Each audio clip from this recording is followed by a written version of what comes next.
The darkness in the death row cell no longer frightened Jordan Jackson. He had lived too long in the days where daylight and nightfall bled together, where time blurred like chalk washed away by rain. But today, the light he longed for didn't come from beyond the bars. It came from deep within his heart.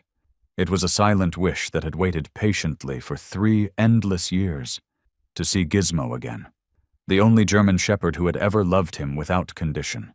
Jordan lay curled on the cold metal bed, his hands loosely restrained by soft cuffs, the only concession the prison made to a man awaiting execution.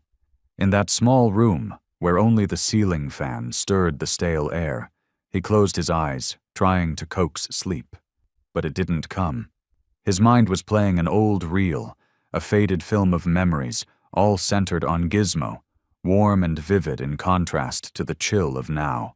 He had received Gizmo while still in uniform, just back from a special assignment overseas. Gizmo was then only a pup, barely weaned, ears slightly drooped, his black coat streaked with brown like twilight stretching across the hills. He hadn't been a gift. Jordan had adopted him from a rescue shelter, a place where abandoned souls waited for a second chance. Jordan, in truth, had been looking for the same thing. Gizmo didn't just grow up in Jordan's small apartment. He grew in Jordan's heart like a lost piece of a puzzle finally found. Jordan trained Gizmo as though tending a wounded part of himself. They walked together each morning by the lake, shared sandwiches, and on quiet nights, Gizmo would rest his head on Jordan's knee as he whispered about dreams stolen by war. Gizmo never asked anything and never needed explanations. But his eyes, intelligent, gentle, as if understanding the quiet sorrow eating away at Jordan, were enough to keep him from collapsing. On the darkest nights, when nightmares struck, it was the soft bark and the wet nose nudging his hand that anchored him to reality. Gizmo wasn't just a dog. He was the guardian of Jordan's sanity, the keeper of what remained of his humanity, when even Jordan doubted it existed. And then, life spun too fast. A crime, a death, an accusation. And within 3 weeks of trial, Jordan was branded a murderer. No witnesses, the evidence flimsy, and Gizmo was sent off to a distant acquaintance. No message, no chance for goodbye. 3 years passed like dust circling in a cell. People came and went, but Jordan remained, his sentence tightening like a rope around his neck. Now, with all legal avenues closed, the prison granted him a final request. One last wish before time ran out. They asked what he wanted. A special meal? A cigar? A favorite song? Jordan only shook his head, his voice hoarse with emotion. I just want to see Gizmo, my dog. One time. Just once more. No one could understand why a man facing death wouldn't ask for something for himself. But for Jordan, everything he ever had was already in that dog's eyes and breath. Just to see Gizmo one last time, to feel his calloused hand on that familiar head, to hear that beloved bark, Jordan believed it would bring peace to his soul. And in that moment, lying still on the cold iron bed, Jordan felt alive again. He closed his eyes, imagining Gizmo's soft fur beneath his hand, the gentle scratch of claws on stone, and hoped that somewhere beyond the tall prison wall, Gizmo too felt something, as if their souls were still tethered by an invisible thread. A dying man's final wish wasn't forgiveness. It was to be loved once more. When the file containing the final request landed on her desk, Warden Elena Batista thought it would be yet another predictable list, like so many before Jordan Jackson. A hearty meal, a nostalgic song, a few hours with a long-lost relative.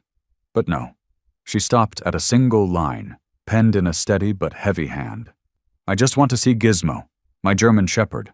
One more time. She read it over and over, unsure why the name, Gizmo, left her so unsettled. Perhaps it was how the name was written. Not like that of a pet, but like a desperate call to something that had once meant the entire world. Holding the paper, she walked to the glass window overlooking the inner yard, where the sky was beginning to change hues. In the stillness of the evening breeze, she wondered, what could make a man, at the end of his life, ask only to see his dog? Elena Batista had lived long within the walls of rules and rigid structure. The first female warden in the state prison's history, she knew what it meant to be tough to survive, to choose detachment in a place that had no room for sentiment. But she also knew there were laws unwritten, felt only through the heart. She stepped into Jordan's cell without a word.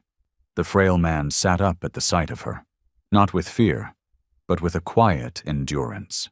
And in his eyes she saw a flicker she had once seen in others who still believed in something miraculous. "Are you sure?" she asked, her voice low but not cold. Jordan looked up, his throat tightening. "I want nothing else, Warden Batista. If this is the end, let me begin something else just by seeing Gizmo again." She was silent. What she saw in his face was not despair, but the earnest, raw hope of a man who had lost everything, and now held on to the last thing that had ever mattered. "Was Gizmo a military dog?" she asked, as though searching for an official reason to justify a request never before granted. Jordan shook his head gently. "No, just a rescue dog, but he's saved me more times than I ever saved anyone."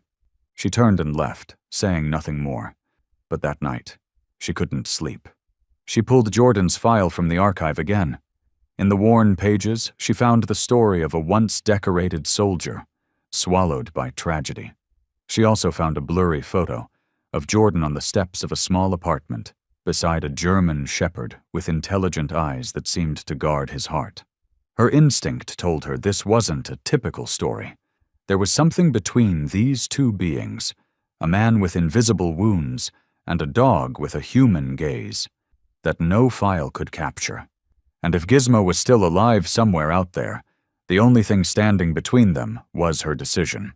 The next day she called an internal meeting, something unheard of for a personal request. Protests came swiftly. "This sets a dangerous precedent. We can't guarantee safety on death row. It violates protocol." But Batista brushed them all aside. She didn't argue. She simply placed the old photo of Jordan and Gizmo on the table and said, "This man has nothing left to hide. But there's one goodbye he never got to say." No one said another word. That evening, alone in her office, she dialed the rescue center where Gizmo had once been adopted. Her voice cracked slightly as she introduced herself. And for the first time in years, she heard the name Gizmo, spoken not from paper, but from the mouth of a living person. A young nurse named Brooke, now a volunteer at the shelter. "Gizmo is still alive," Brooke said, her voice emotional. "And I think he's still waiting for something." Warden Batista closed her eyes. In her heart, there was no longer a question of should. Only one choice remained: to open a door never opened before, and reunite a fading soul with the one thing that had ever kept it alive. And so, against a mountain of rules and resistance, a faint ray of hope began to shine into a place long claimed by darkness. While the prison calls continued and Warden Batista worked to navigate an unprecedented legal maze in a small town hundreds of miles away, something strange had quietly begun, even before any news had arrived. Tucked against a hillside where nature still moved at a slow, steady rhythm, a wooden house was where Gizmo had lived for the past 4 years with Anna Whitmore, the woman who had once been Jordan Jackson's fiancée. Their breakup wasn't born of lost love, but of the war's aftermath, a void in Jordan that Anna could never fill, and a burden he refused to let her bear. After the trial that sealed his fate, Anna vanished from the noise of the world, retreating to her old hometown, carrying memories stained with sorrow. And that's exactly where Gizmo had found her. The dog had once been under Anna's care during the months Jordan was receiving psychological treatment after his discharge. When everything fell apart, Jordan left Gizmo with her, a silent farewell. Since then, Gizmo has become a quiet presence in Anna's life. No drama, no show, just there, lying by the porch each evening like a sentry guarding memories neither of them dared to reopen. But in recent weeks, Gizmo's behavior began to change.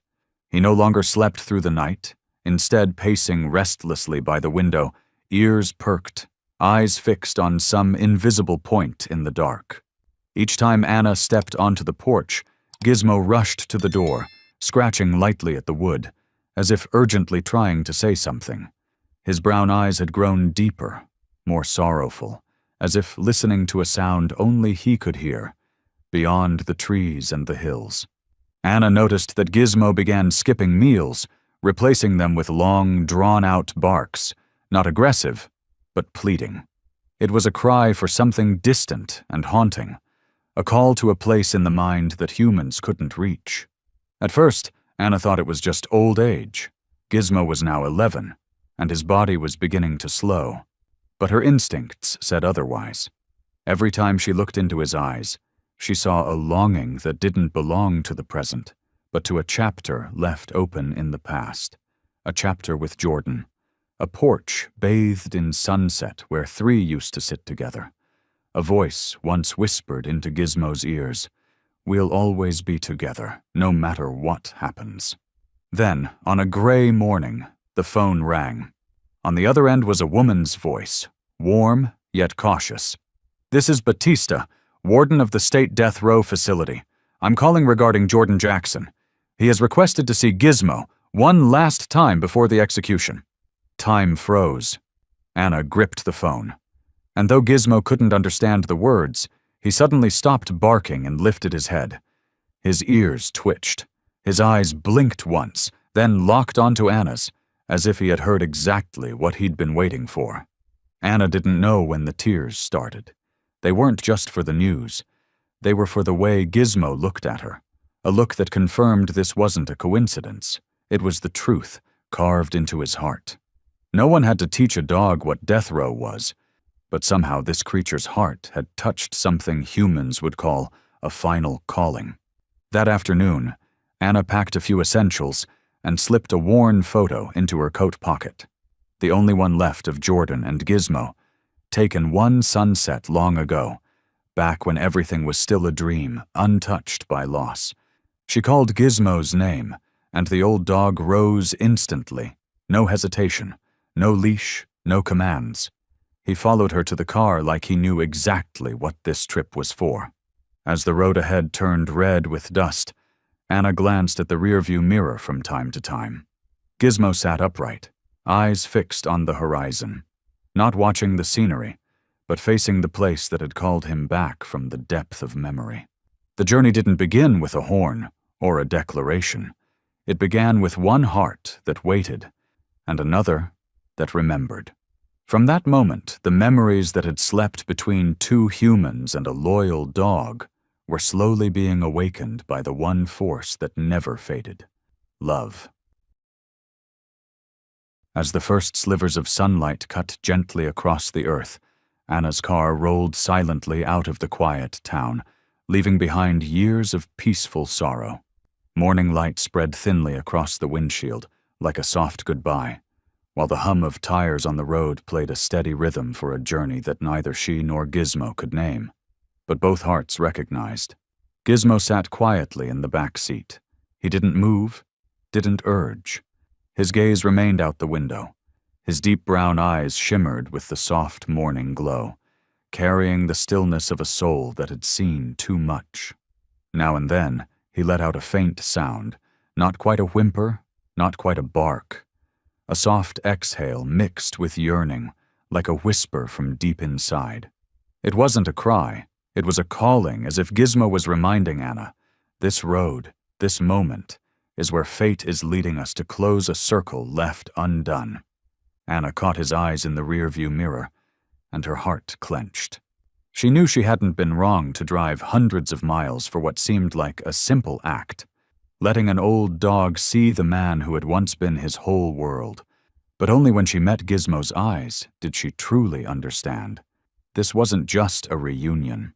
It was a mission, something sacred, something that couldn't be explained by logic, but only by a language pure enough to be felt by hearts once broken by love.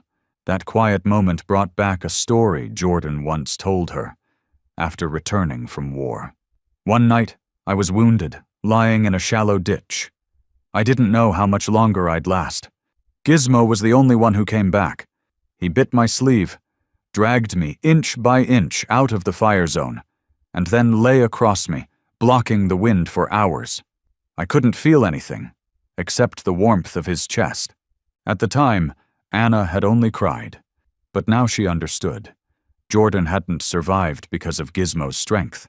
He had lived because Gizmo had held on to the last thread of his will, reminding him that even in hell, one soul would never turn its back. The road stretched through thin forests and valleys blanketed in pale mist. Along the way, hawks glided silently above. Sunbeams slashed through branches, casting broken bands of light like faded frames of memory. Inside the car, no words were spoken, yet each passing second was filled with things left unsaid. As the car merged onto the highway leading to the state prison, Gizmo shifted for the first time.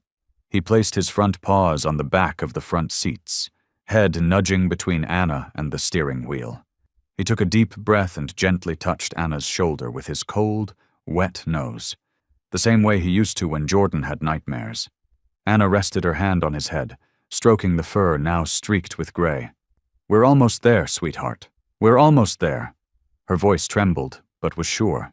Gizmo didn't react. His ears folded slightly as if committing her words to memory. A glance her way. Then his eyes returned to the road, where the signs for the security complex were slowly coming into view. Around noon, Anna pulled up to the guard post.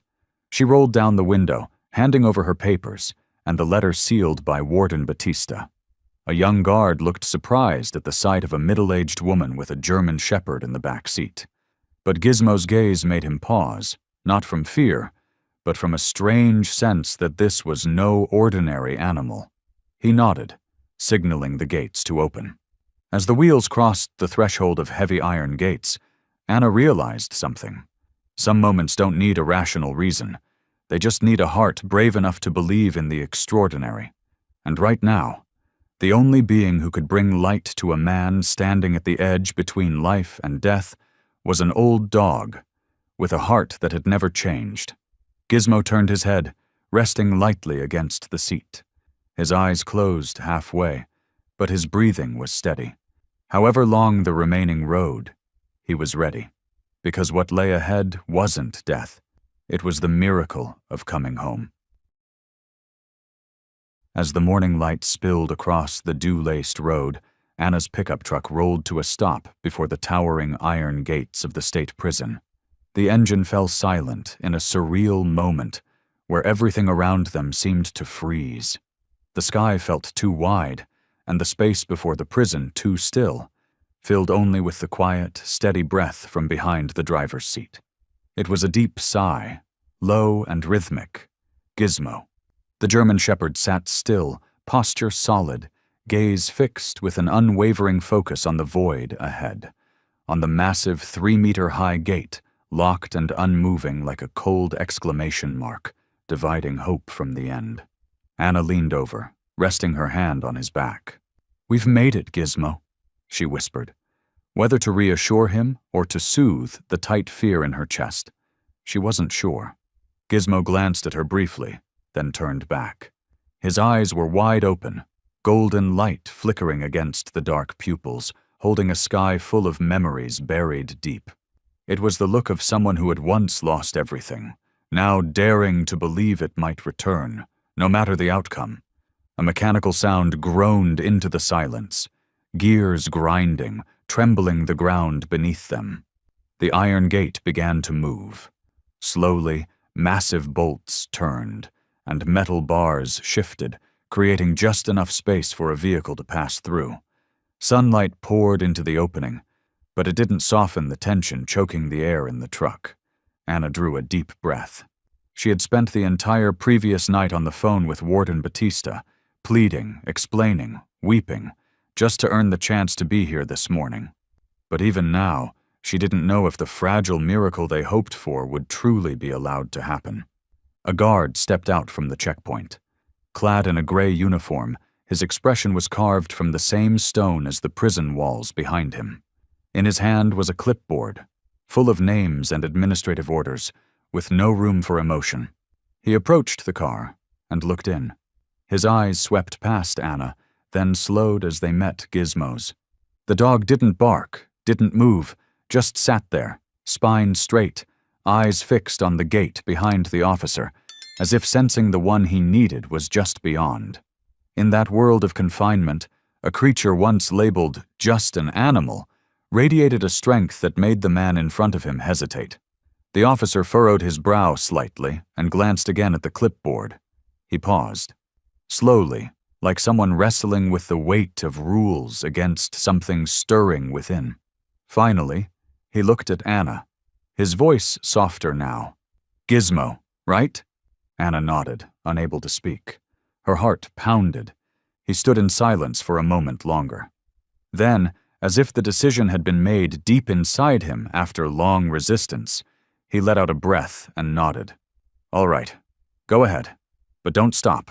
Someone's waiting for you inside." He raised his hand to signal the next checkpoint. Instantly, the main gate opened wider, granting the truck passage into the prison grounds. Anna couldn't hold back her tears. Her hands trembled on the wheel, not from fear, but because, for the first time in years, she believed they might have a chance. Not to save Jordan. His sentence was still final, but to let him live a few more minutes with the only hope he had ever held on to see the one companion who had walked him through the edge of life and death. Gizmo, sensing the shift, let out a small sound, not the groan of exhaustion, but a rebirth cry from a soul thawing after a long, cold winter. He tilted his head towards the window, eyes scanning familiar corners of the compound as if confirming, "Yes, we're back." A senior officer approached the car, a man who had once served alongside Jordan. His eyes stopped at Gizmo, and he muttered more in awe than in question. "My God, that is Gizmo?" No one responded. The exchange of eyes between the man, Anna, and the dog said everything. At that moment, there were no strangers, no lines between jailer and prisoner, only a story of loyalty, of friendship unbroken by time, distance, or even death. The final iron gate opened. Light slanted across the heavy stone walls of death row, clearing a path just wide enough for the past and present to meet one last time. The inner gate creaked shut behind them, slicing through the silence like a jagged tear in the air. Inside, the dim, flickering light from the fluorescent bulbs spilled quietly over the cold concrete floor, casting long shadows of Anna and Gizmo as they slowly made their way down the death row corridor. The atmosphere was heavy, thick with an unspoken weight. Every brick in the oppressive walls seemed steeped in the silent breaths of souls waiting for their final judgment. Gizmo walked in unusual silence. He didn't bark, didn't growl, didn't even show alertness. There was only a breathless focus in his eyes. His ears stood tall, head tilted slightly forward, and every step he took was soft but purposeful, as though he feared disturbing something sacred and fragile ahead. No one told him to move that way, but it was as if Gizmo understood. This wasn't a visit. This was the last time. At the end of the hallway, the death row cell door waited. Through the small glass panel, Jordan sat alone. The weak light from a wall lamp painted his face in harsh lines, deepened by time, sorrow, and exhaustion. His hands rested still on his lap, head slightly bowed, eyes dull and fixed on a void where nothing remained worth waiting for. During the entire final week, he hadn't smiled, hadn't spoken more than a few sparse sentences. He existed like someone who had already crossed the border between life and death. Only his body lingered, waiting for time to finish its task. And then, Gizmo stopped. Just 5 paces from the door, he froze, as though held in place by something invisible. His nose twitched, his ears flicked slightly. Then, without another cue, he let out a loud, urgent bark. The sound sliced through the air, raw and desperate, snapping the tense silence like a taut string suddenly broken. Jordan jolted. For the first time in months, his eyes widened, filled with disbelief, hope, and fear. Then, As if pulled by instinct, he leaped up and stumbled toward the door, banging his fists against it, trembling as he cried out, "Gizmo! Gizmo!" As if hearing a call from another world, Gizmo let out a strangled cry, then sprinted forward. The officer on duty, startled but moved, fumbled with the key. His hands shook, but he didn't stop. The lock turned. The door swung open, and in that instant, the world cracked in two. Gizmo charged inside, paws slipping across the tile but never slowing. He launched himself at Jordan, barking, whining, licking furiously at the tear-soaked face before him. He wasn't just a dog anymore. He was a living soul, the missing half of a heart that had nearly turned to stone. Jordan collapsed to the floor. He couldn't speak, couldn't cry out. He wrapped his arms around Gizmo's neck and held him tightly as if one stray breath might blow this moment away. He said nothing, only wept. Silent sobs heaved through his chest, breaking apart the cold shell of a soldier who had endured too much. The battlefield, the losses, the sentence no one would hear him contest. Gizmo whimpered softly, nuzzling into Jordan's neck, his tail wagging in wild, uncontrollable relief. Then he stepped back slightly, sat down, and placed both front paws gently on Jordan's knees, as if pleading, "See me! I'm here!" Jordan looked up. His eyes met Gizmo's. Two souls who had wandered too long on opposite sides of life and death now found each other at the final moment. No one in the room dared make a sound. The guardsmen who had seen countless inmates scream, beg, or fall apart now saw something different. A man on his knees, not in fear, but in love.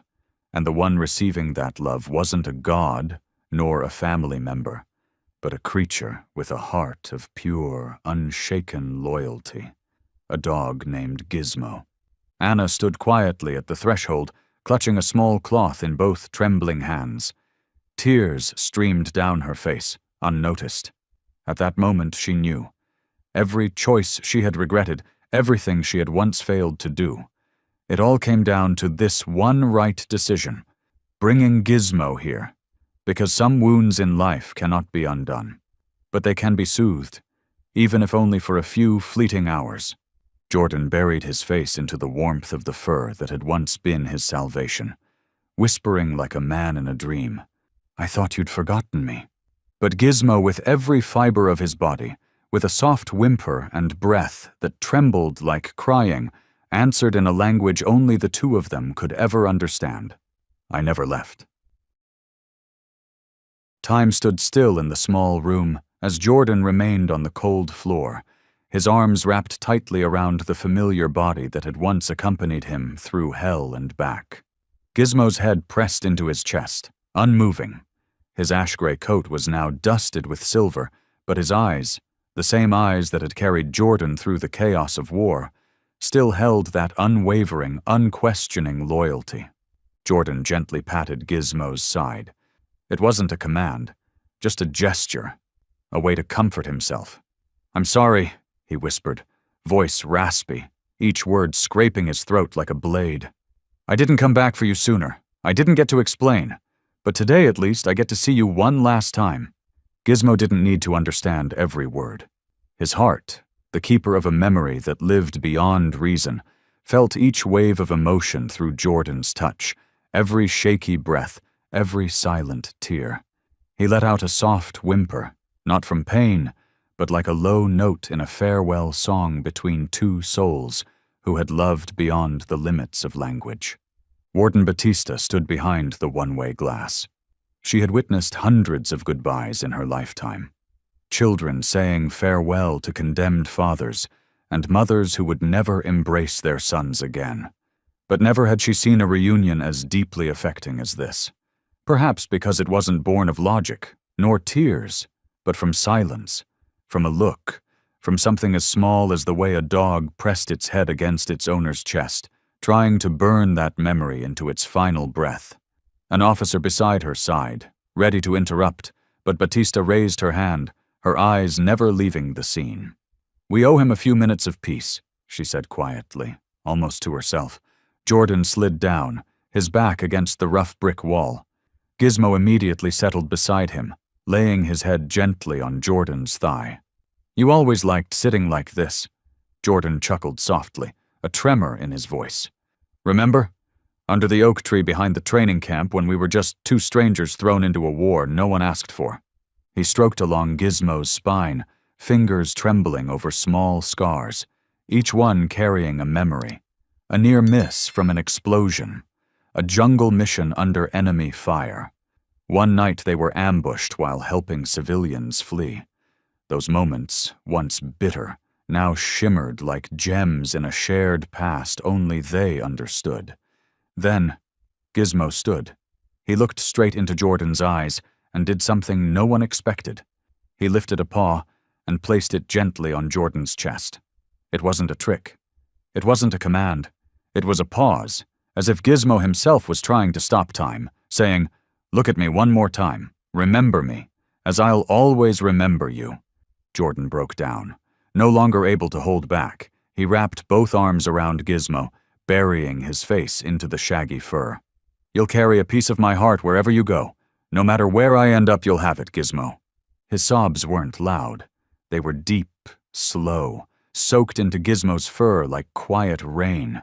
And Gizmo, that being people once thought only understood commands and treats, lay perfectly still, eyes closed, as if listening to every unspoken vow.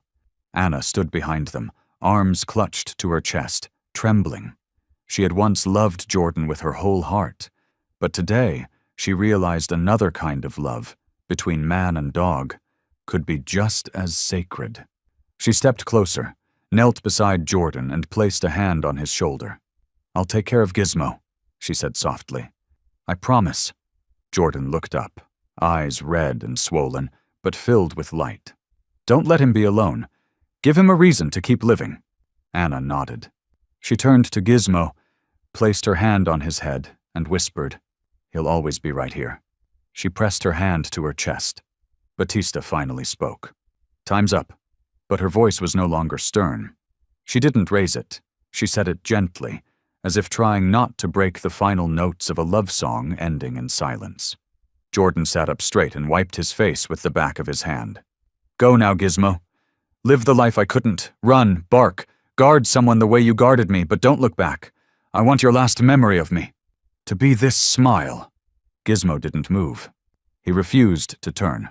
Anna had to softly call him, gently grasping the old collar Jordan had once chosen for him on a long-ago winter day. As Gizmo walked away, slowly, steadily, every eye in the room followed. Something intangible dissolved into the air, like the ash of a fire once burning bright. It left behind a trail of light that would never fade in the hearts of those who witnessed it. The door closed behind Gizmo, and Jordan, once again, sat alone in his death row cell. But this time, his heart held a farewell, a promise, and a life lived on through the loyal eyes of a dog named Gizmo. That night, as Gizmo left the prison behind, the cold gray walls and the slowing heartbeat of a man, elsewhere in the city, another fire began to stir in the chest of someone who thought he had buried all his doubts long ago. Detective Anton Delacroix sat quietly in his old office, a space he hadn't entered since stepping away from the force. On the desk lay a faded photo, the final courtroom shot of Jordan Jackson. When headlines flooded with stories of soldier-turned-murderer, Delacroix had believed he was doing the right thing. But now, years later, a simple message from an old colleague at the precinct, his dog just arrived at death row, had stolen sleep from him. His dog? Gizmo. The name wasn't unfamiliar. It had appeared in a rushed note Delacroix once skimmed over at the end of the investigation. Jordan Jackson refuses to speak unless Gizmo is present. At the time, everyone thought it was a desperate trick, an emotional ploy to delay questioning, and under public pressure and a thirst for closure, Delacroix ignored it. But now, knowing that Gizmo had crossed the state to see Jordan in his final hours, something didn't add up. This wasn't just a forgotten piece of evidence. This dog, this presence, might be the key to everything. He stood and walked to the old filing cabinet. His hand trembled as he pulled a dusty file. Jackson, Jordan, Case 26-04-19. He flipped through each page. Testimonies once labeled clear-cut are now blurred with doubt. A recanted witness, a surveillance feed conveniently missing frames, a cloth fragment discarded and unexplained. They had seemed trivial once, but now, through different eyes, they began to connect into something far harder to dismiss. What haunted Delacroix most was the final moment in the interrogation room. Jordan hadn't screamed, hadn't begged. He just sat there, hands clenched, staring at nothing, like seeing something others couldn't. And just as Delacroix was about to leave the room, he heard him whisper, "If Gizmo were here, he'd prove I'm not lying." Delacroix had scoffed then, but now the memory echoed like a bell through the halls of his past, calling him back to something long buried. He remembered Jordan's eyes, not those of a killer, but of a soldier betrayed, abandoned in a place too dark for most to enter. Gizmo, a dog who couldn't speak, but who could feel. He had lived through every mission, every gunshot, every nightmare by Jordan's side. If anyone knew the truth, in the most loyal, instinctive way, it was him. Delacroix lit a cigarette, but didn't smoke it. The smoke curled upward in the still room, veiling the years he thought he had been right. Then, in a decisive moment, he crushed it in the tray, stood, and grabbed his coat and old service pistol. Not to arrest anyone, but to protect something he had once let go. The truth. He picked up the phone, calling an old friend in the evidence room. "I need the recordings of Jordan Jackson's interrogations, all of them, even the redacted cuts." There was a pause on the other end. Then, "You're digging into a deep hole, Anton," Delacroix replied, calm and certain. "If someone's dying for something they didn't do, that's not a hole. That's a grave for justice." That very night, he began combing through old files. He highlighted the names of witnesses who changed their stories, flagged gaps in surveillance, and marked discrepancies in audio logs. The deeper he dug, the more uneasy he felt. Not because of what was missing, but because of what he had once seen and ignored. The next morning, he drove to Anna's house. Gizmo had just returned from the prison. The old dog lay silently on the porch, as if the whole world had narrowed to a single patch of memory. When Delacroix stepped closer, Gizmo lifted his head, not alert, not trusting, just tired, like he no longer had the energy to judge friends from enemies. Delacroix sat down nearby, not too close. "You don't know me," he murmured, "but I turned my back on your human. I want to make it right. If there's still a way to save him, I'll find it." Anna stepped out, gently holding Gizmo's leash. But the dog didn't move. He just stayed, unmoving, as if the silence itself spoke for him. And in that stillness, Delacroix understood. Time may pass. Justice may sleep. But loyalty, that never fades. And with that first step off the porch, Detective Anton Delacroix, once the man who condemned, became the only one left who could bring truth back into the light. Strangely, he didn't walk alone. Gizmo stood up and followed. No leash, no command, just a quiet faith rekindled between two souls who had once stood on opposite sides of the line. The next morning, as sunlight stretched softly like silk across Anna's porch, Delacroix arrived at the old criminal records archive. The room was cold, silent, lined with gray metal cabinets coated in the dust of time. He moved carefully past rows of case numbers until he stopped at JX0426, the case that had once earned him high praise. His hand trembled slightly as he pulled open the drawer, as if preparing to face his conscience. Gizmo sat quietly by his chair, not barking, not whining, just watching. His eyes never left Delacroix, a silent, persistent reminder. "Look closer this time. Don't turn away again." Delacroix flipped through the files, noting things down with steadier hands than the night before. Then, tucked inside a slim folder clipped behind the main case file, he found it. a forensic report that had never been presented at trial, stamped with the words, "Internal review only, not for submission." It was the result of a second scene investigation conducted just 1 week before trial by a forensic tech named Martinez. The file included marked photos of the crime scene and a shocking note. The victim's wound appears consistent with a small caliber handgun fired at close range, not with a knife as originally reported. And then a final line that made Delacroix freeze. Secondary footprint found at the scene. Does not match Jordan Jackson's shoe size. Brand, Harlan. Shoe not recovered from suspect's home. A chill ran down his spine.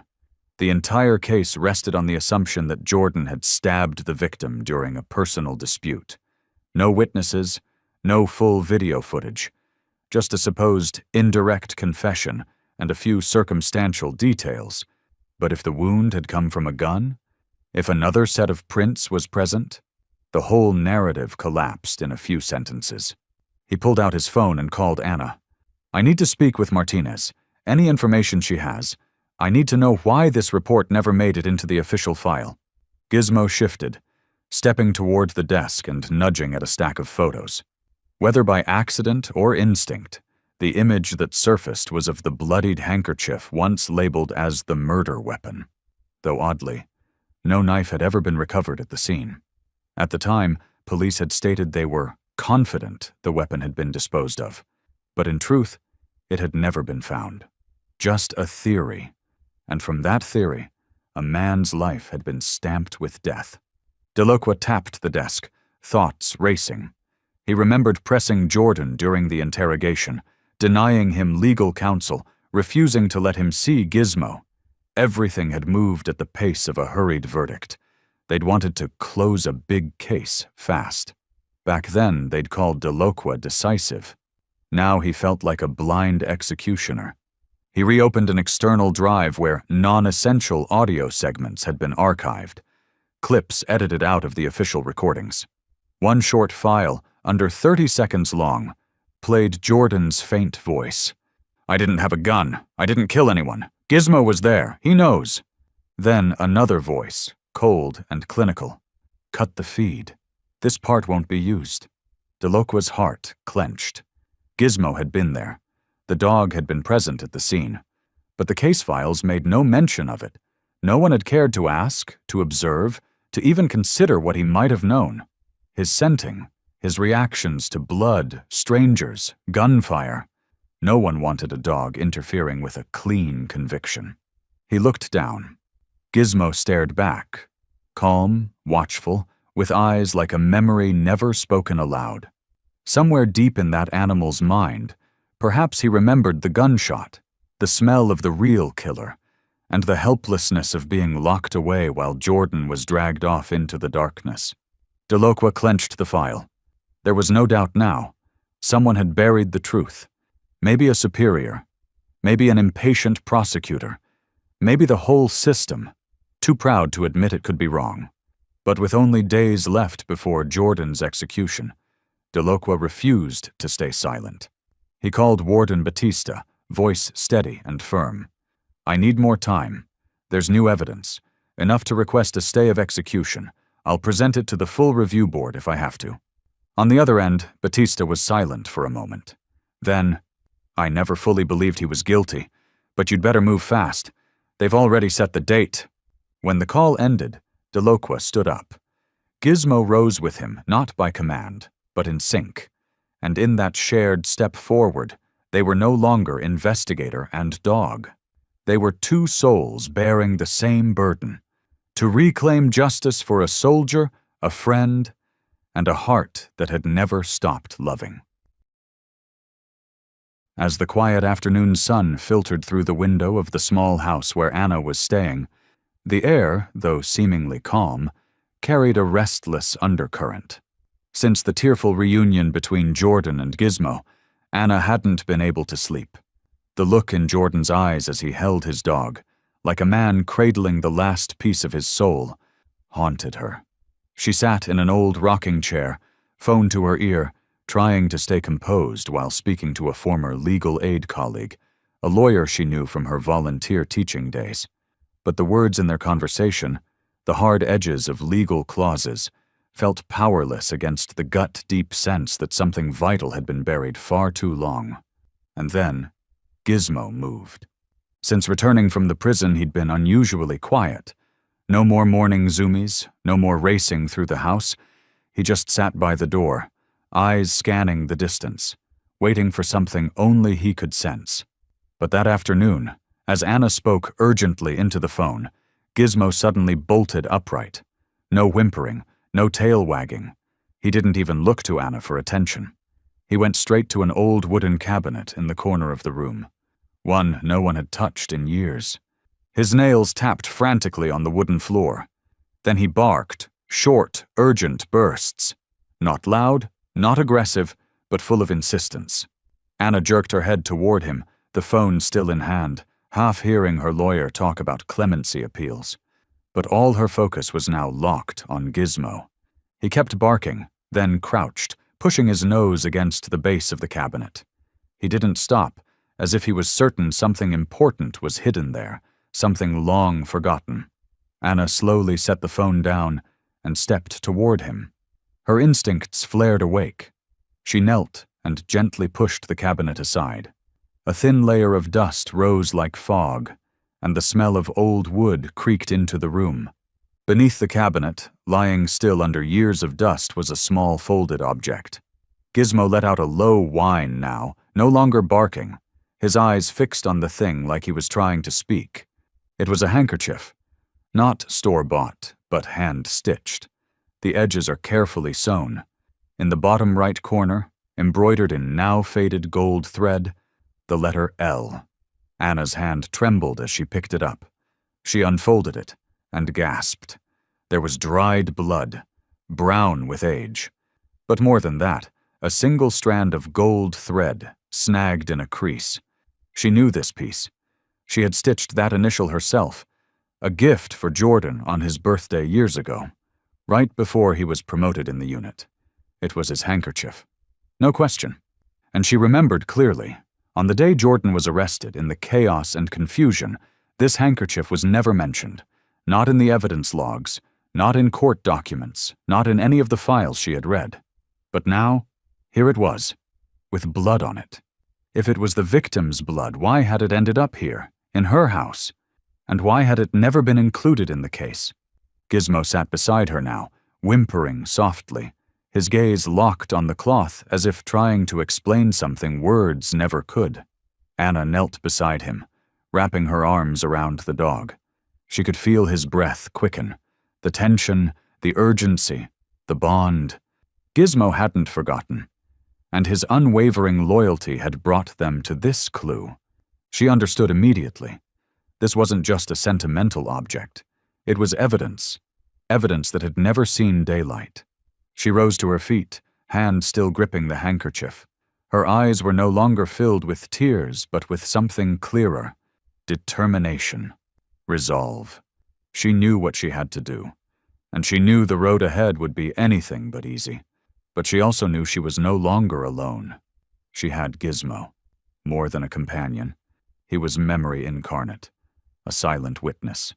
And now, the flickering light in the darkness that had swallowed Jordan for all these years.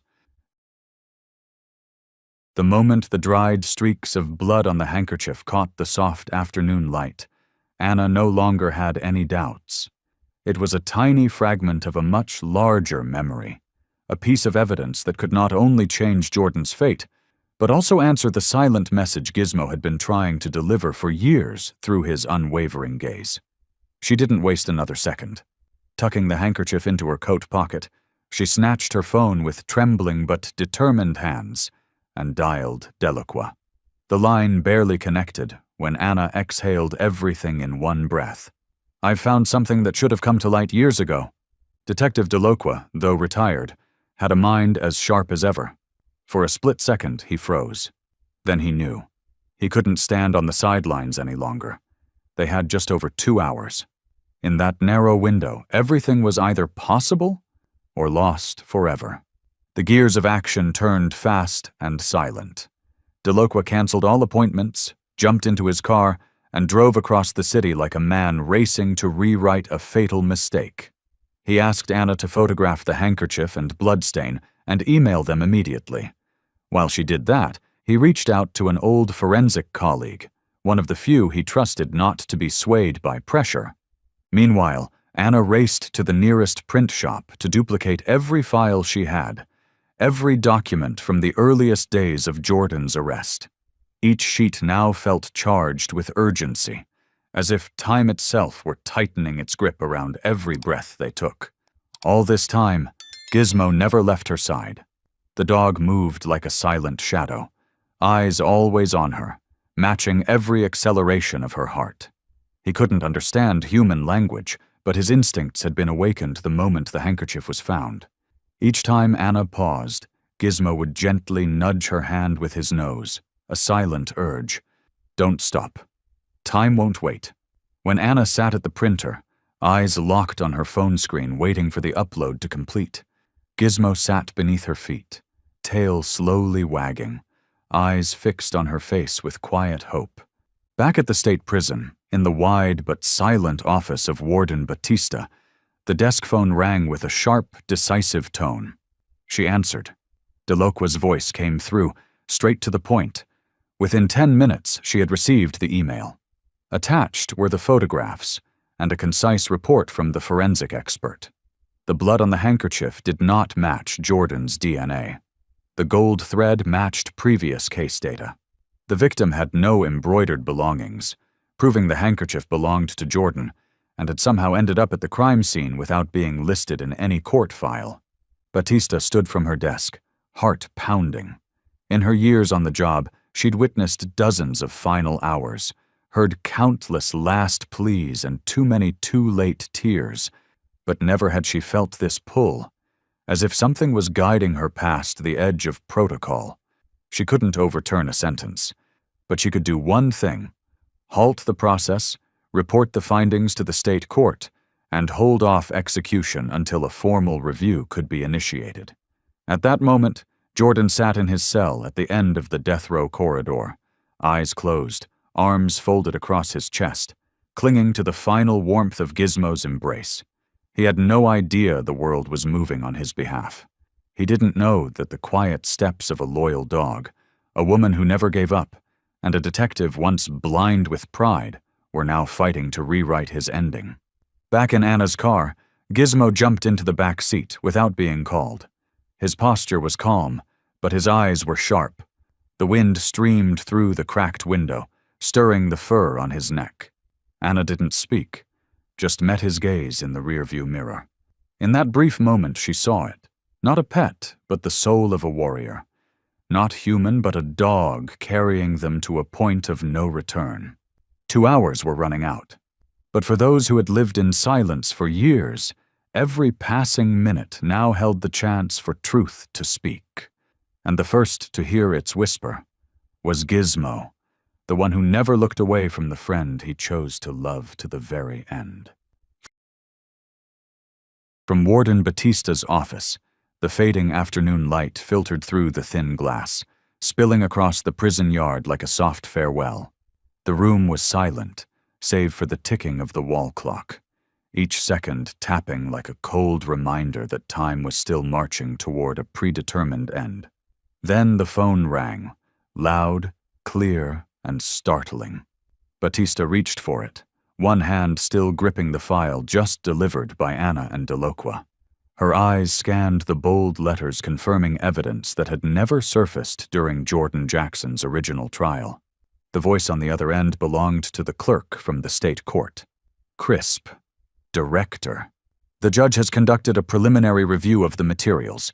A 48-hour stay of execution has been granted to review the new evidence. The procedure must be halted immediately. For a moment, Batista said nothing. She placed a hand over her chest, feeling her heart beat hard, something rare in her career of cold procedures and routine endings. After a deep breath, she stood and stepped into the corridor that led to death row, each step light on the tile, yet heavy with the weight of a life being held back from the brink. At the final cell, Jordan still sat in silence. His hands rested on his knees, head bowed, his gaze lost somewhere between the shadows of the ceiling or the edge of memory, perhaps back to the moment he last saw Gizmo. At his feet, Gizmo lay curled up, chin resting against Jordan's leg, eyes unblinking. He didn't need words to sense it. Something in the air had shifted. The world had taken a step back from the edge. The iron door groaned open. Batista entered, holding the case file and a freshly printed court order.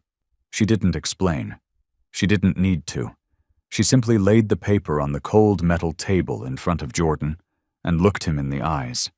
"We have 48 hours, she said, voice low but steady. 48 hours to prove you still deserve to live." Jordan didn't answer at first. He looked down at Gizmo, who had risen, tail wagging gently like a child waiting for a parent's smile. Jordan placed a hand on the dog's head, stroking down the length of his spine. Beneath his palm, he felt the slight tremble, not of fear but of emotion, from the creature who had stayed beside him through the darkest days, had run through sunset to reach him one last time, and was now standing with him at the threshold between life and death. "Maybe," Jordan whispered, lips trembling. "Maybe we're not finished yet." Gizmo lifted his head, tongue slightly out, exhaling softly, and in his deep brown eyes came the answer, "I never believed it was the end." At that moment, Anna and Delocqua were racing toward the prison. The sky to the west burned red in the final light. Their car cut through the misty woods like a blade, breaking the silence with the promise of a new beginning. Beside Anna lay a copy of the handkerchief, now official evidence, and Gizmo's old collar, once worn by Jordan in another life. Inside Jordan's isolated cell, a place long accustomed to death's quiet weight, a different warmth now lingered. Gizmo nuzzled into Jordan's chest as he leaned back against the wall, eyes gently closed, whispering something only the dog could hear. Jordan had once been ready to let go, but it wasn't the law that saved him, not the paperwork, not the rules. It was a bark, a look, a soul that never stopped believing in him, even when the world had. And now, with the ring of one phone call, Jordan knew what had truly pulled him back. Not justice, but loyalty, the kind only a dog could carry across the darkness, all the way to the light. News of Jordan's reprieve spread like lightning through the halls of the justice system. It was only a 2-day delay, but it was enough to tear through a shell that had seemed locked tight for years. One by one, people who had played a role in Jordan Jackson's conviction began to stir. The first to feel the shock deeply was Charles Jorger, the former prosecutor who once led the charge to convict him. He sat in his old office, the afternoon sunlight streaming through the windows, casting a glow on the wall lined with plaques and awards.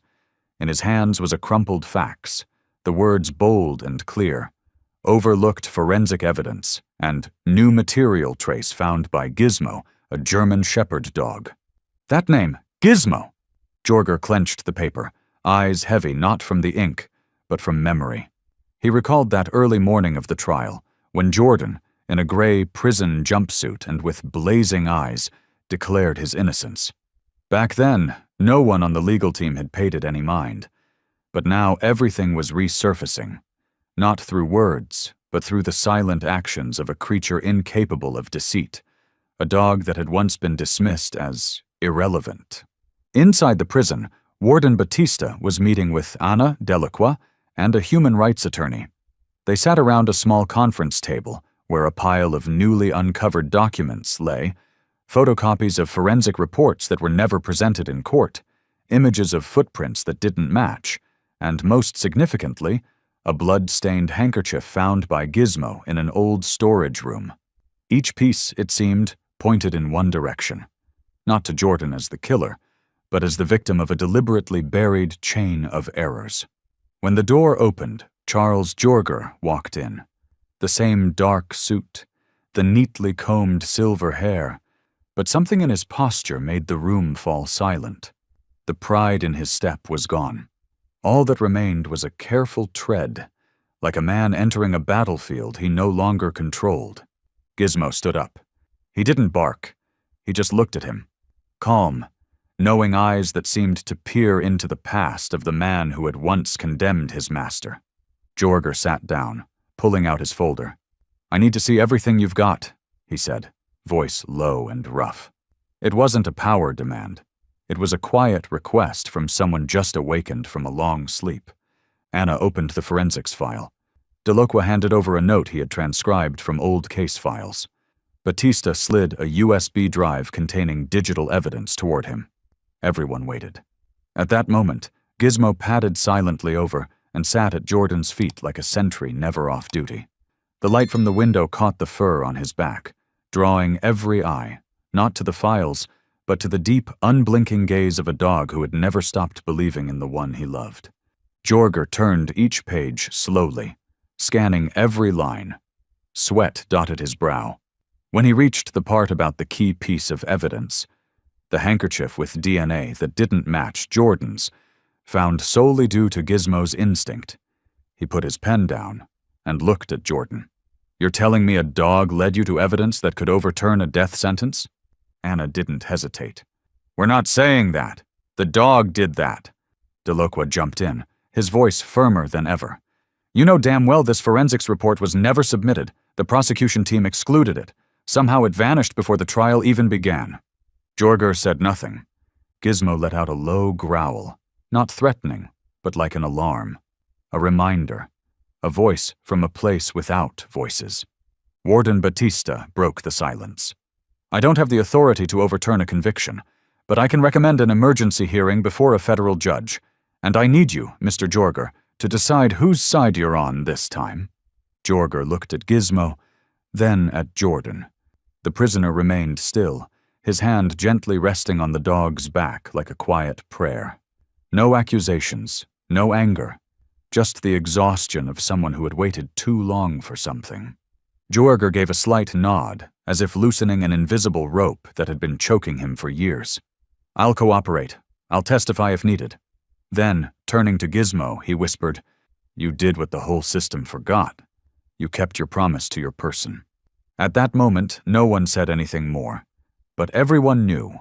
It was Gizmo's silent loyalty, his pure instinct, that forced a powerful machine to stop, to look, and to bow before the truth. In the heavy silence that followed Jorger's haunting agreement, no one in the room knew that another wind was rising from a direction no one expected. As the evidence began stacking up, and the truth came into focus under the light of justice, that was when an anonymous letter appeared at Anna's doorstep. A wrinkled slip of paper with shaky blue ink. "I lied in court. I can't live with it anymore. Meet me at the Old West bus station." Anna sat frozen, fingertips brushing over the time-worn paper. She didn't have to think long. Her gut told her this meant something, but the first to sense something deeper was Gizmo. The moment the letter hit the table, the German shepherd approached, eyes locked onto the shaky handwriting. He sniffed, let out a quiet bark, then looked at Anna, urgent, not reacting to an object, but driven by a kind of instinct, as if he understood that these words were another vital piece of the puzzle. They went to the Old West bus terminal in the dusky fog, a place abandoned for years. Rusted signs, dust-covered benches, and the whisper of wind set a scene lost in time. Anna moved slowly, eyes scanning, while Gizmo led, nose sweeping each step, each corner. Then he stopped. At the end of a dim hallway stood a man, crouched with an old cap on, arms wrapped around his knees. Gizmo growled, not fiercely but firmly, then barked, once, twice, louder each time, echoing through the terminal like a bell tearing off a mask. The man lifted his head, swollen eyes, and in them, the panic of someone who had outrun the truth for too long. "Me?" he stammered, looking at Gizmo, now approaching steadily, not threatening but unyielding. He stopped just a few steps away, growling softly to hold the line, eyes never leaving the target. Anna stepped forward. "Who are you?" "Sam Upton," the man said. "I was a witness in the case. I said I saw Jordan running from the scene with the weapon, but I never saw that. I just heard the shot. Then someone came. Paid me. Told me to blame it all on Jordan. Gizmo barked again. But this time it wasn't a warning. It was conviction, like a heartbeat pounding against a guilty conscience. Sam pulled a crumpled bundle from his pocket. I still have the handwritten script they made me memorize for court. This is it, and the phone number of the contact. I was young, broke, and scared. But when I saw this dog on TV, heard the name Gizmo, I couldn't sleep. His eyes, it felt like he was asking me, why? Anna took the note. A damning piece of evidence, not something they ever expected. But the most powerful part wasn't the paper. It was how it was delivered, by someone who had once stayed silent, now moved by the honest, wordless gaze of a dog. As Anna called Delacourt to report the new lead, Gizmo walked up to Sam Upton. No more barking, just standing there, letting the trembling man place a hand on his back. A gesture of forgiveness. When the police arrived, Upton walked to them on his own, uncuffed. He knew he'd come full circle, back to where he was always meant to be, on the side of truth. Gizmo, seated beside Anna in the patrol car, turned to glance out the back window. The evening wind blew gently, and the last light of day caught in his deep brown eyes, those eyes that had once made a man too afraid to lie any longer. For the first time in this entire journey, Anna didn't need to say a word. Gizmo had spoken through barks, through looks, through unwavering resolve. From an abandoned bus station, another piece of the truth had been pulled from the dark, and now hope was no longer a fragile wish, but a flame, lit by the unshakable loyalty of a dog and those brave enough to correct the past. The message from the abandoned bus station was verified, old case files were unearthed, and Sam Upton's confession was swiftly entered into the system. But even before the court could issue an official response, the world outside had already awakened. It all began with a single photo, snapped by a young local journalist through the prison fence. It captured the moment Jordan knelt, clutching Gizmo tightly in his arms, tears streaming down his gaunt face, while Gizmo rested his head on Jordan's chest, eyes closed, as if letting out a sigh after an endless wait. The shot was accidental, almost incidental, taken by a rookie photographer sent to cover a small protest outside the prison gates. He had only meant to document a few people holding signs against the death penalty, but when he looked up and saw that reunion through the wire fence, he knew he had captured something beyond the news. Less than 3 hours after it was posted on the photographer's personal blog, the photo had been shared tens of thousands of times, and from there, everything exploded in ways no one expected. Jordan Jackson, a former soldier once decorated for bravery, sentenced to death for murder, was no longer a forgotten name buried among death row files. He had become the central figure in a stirring story of friendship, doubt, and a final spark of hope lit by the very German shepherd who had stood by him through his darkest days. Major networks started reaching out to Anna. They requested interviews, invited her onto special segments, and even documentary filmmakers began booking flights to the small town. One producer said outright, "We're not here for the case. We're here for the dog." Gizmo, once removed from public life after the wrongful conviction, was now everywhere, on every newscast, every front page. His image wasn't just one of loyalty. He had become a symbol of unwavering belief amid suspicion and sorrow. A video clip went viral. Gizmo sitting at the prison gates on the morning Jordan was sentenced. Anna had quietly recorded it back then, but never dared to post it, until now when it had become an icon. In the footage, Gizmo doesn't bark or whine. He simply stares at the closed gates, his eyes heavy with sadness, waiting for someone with no promised return. Praise-filled articles about Gizmo spread exponentially. One author tweeted, "We can doubt everything, even people, but a dog will not embrace someone with its whole heart unless it knows they deserve it. Maybe justice should learn to listen to that wordless love." Children began drawing pictures of Gizmo. Elementary schools used his story as a lesson on loyalty.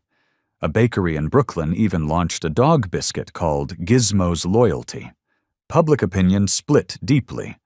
On one side were advocates for animal rights and justice, insisting Jordan's case had been a cascade of investigative failures, and that Gizmo's extraordinary faith was living proof of unshaken trust.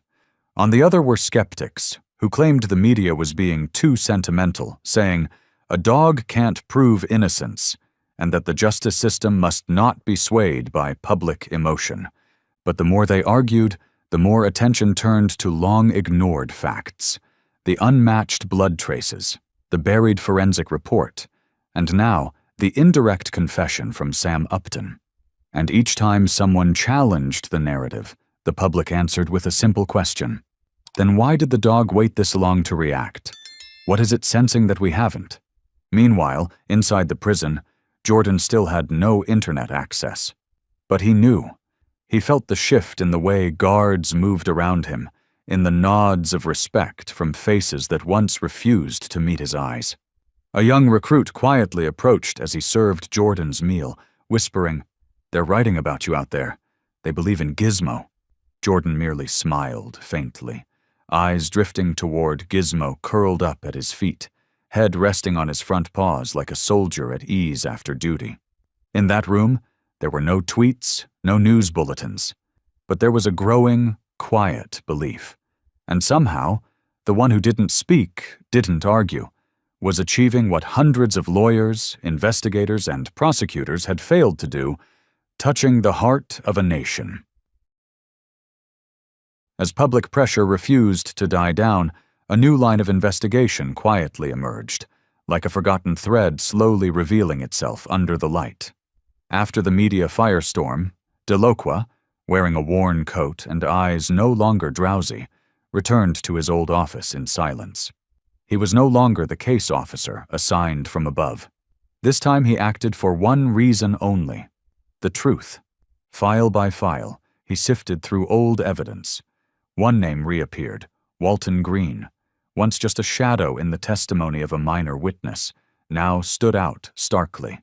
Green was no stranger to the justice system, a professional hitman, linked to several covert elimination cases buried in sealed records. Most importantly, Green had once been recorded as present near the scene of the crime.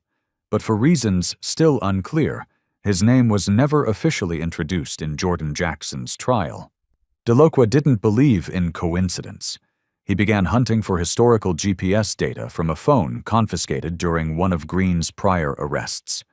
With help from an independent forensic technician, a former student of his, they extracted exact coordinates from the night of the murder. Green had been within 400 meters of the scene during the time of the crime, then vanished from digital tracking for the next 3 days. It wasn't enough to convict. But another puzzle piece suddenly snapped into place.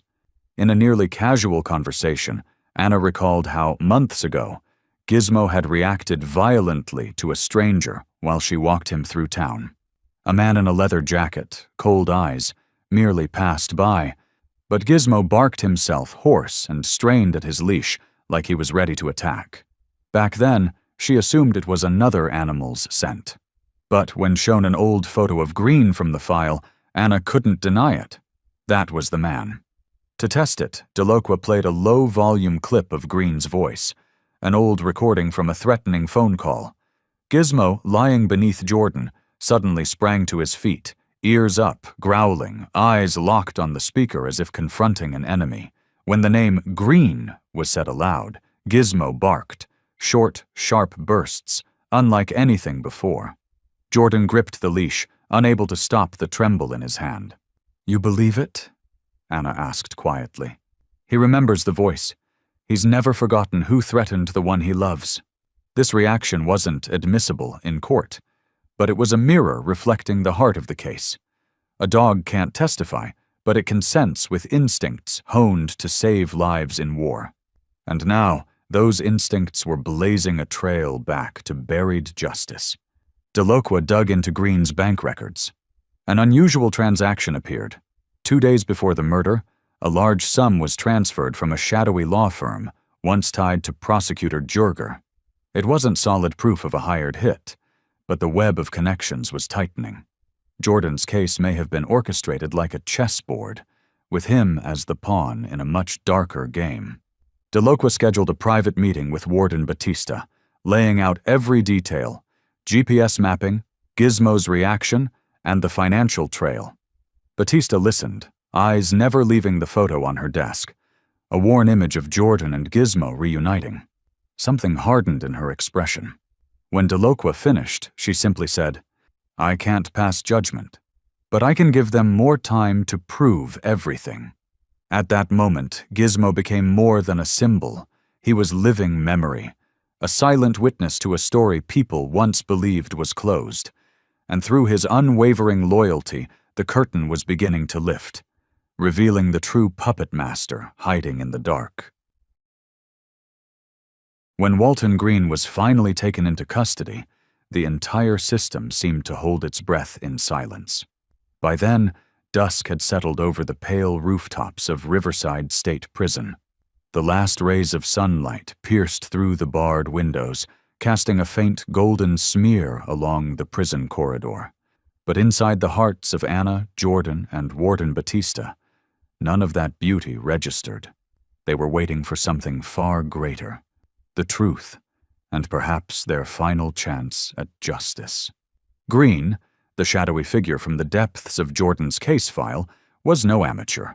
He was a professional hitman, operating under multiple identities, leaving behind almost no traces.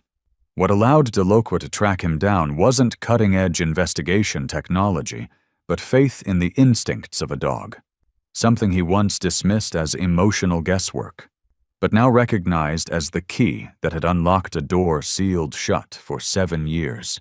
Once Green's real identity was confirmed through encrypted banking transactions and GPS data placing him at the crime scene, Delocqua coordinated with federal officers on a 3-state manhunt. They found Green in Missouri, at a cheap roadside motel. He had false papers, altered his hairstyle, and even changed his voice. But no disguise could slip past Delocqua's persistence and the tracking team's determination. As Green was transported back to the state for questioning, Gizmo began showing unusual behavior. He refused to eat, whimpered constantly, and kept turning toward the hallway every time footsteps passed. Anna sensed something was off, but it wasn't until the transport van arrived that she fully understood. The moment Green stepped into the facility before the cuffs were even off, Gizmo leaped to his feet, fur bristling, growling with full alert. He didn't need a clear view of the man's face. Just a breeze carrying a familiar scent was enough to ignite his memory. In a flash, Gizmo charged the barrier, barking with a force that shattered the silence. This wasn't just noise. It was recognition, a primal connection, the explosive cry of a being that had waited years for this confrontation. The hallway froze. Security officers stopped in place. Even Green, trying to maintain composure, faltered briefly. For a split second, he glanced back. His eyes met Gizmo's, sharp as blades. And in that instant, everything thought buried came flooding back. The scene was captured by the prison's security cameras and would later become a critical part of the reopened investigation. A K-9 training officer who witnessed it filed a written statement. That was not a random reaction. That was the conditioned response of a dog who has previously encountered a target under extreme stress or danger. I've seen it in war zones, and it never lies. In the interrogation room, when Delocqua sat across from Green, he didn't open with questions. He played the video clip of Gizmo's reaction in the hallway. Green chuckled at first, scoffing. "A dog? You're trying to convict me because of a bark?" Delocqua didn't reply. He reached into his coat and gently placed a small object wrapped in an old handkerchief. Jordan's handkerchief, the one Gizmo had found in Anna's storage room, on the table. Green glanced at it, then looked away.